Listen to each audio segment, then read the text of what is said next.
you're in Texas. This is your home state. You have spent many years there and you've seen all of the different governors battling the border. You've seen the border under former President Trump and under current administration of Harris and Biden.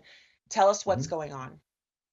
Well, first and foremost, the Biden-Harris administration is in violation of the United States Constitution, Article 4, Section 4, which is known as the Guarantee Clause. That says the United States, being the federal government, is supposed to guarantee to every state in the union to protect them from invasion. They have not done that. The numbers are staggering. 10, 11, 12 million people here illegally.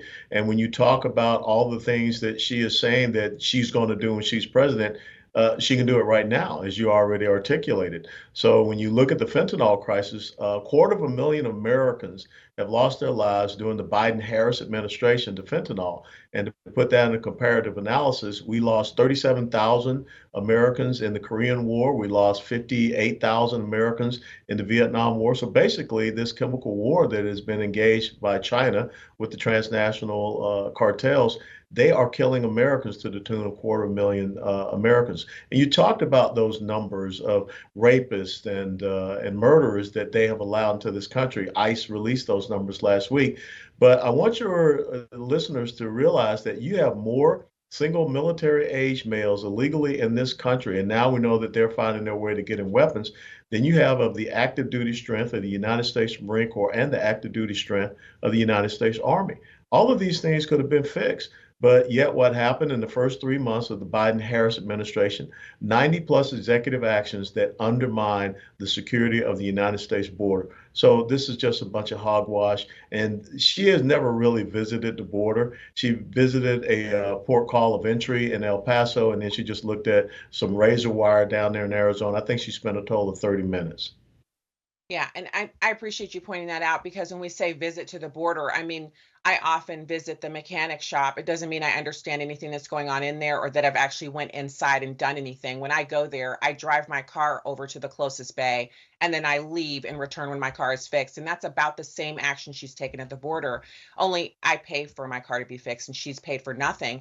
Um, Alan, I really want to hit home. You mentioned the US active duty troop strength, which is actually at record lows.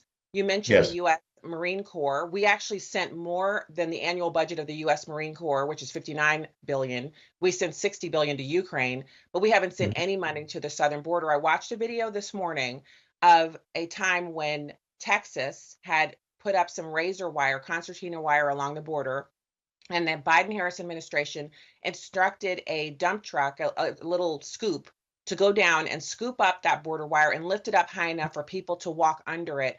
This is the true Biden Harris administration. No, you're absolutely right. They're doing everything counter to the efforts of Texas to be able to secure itself.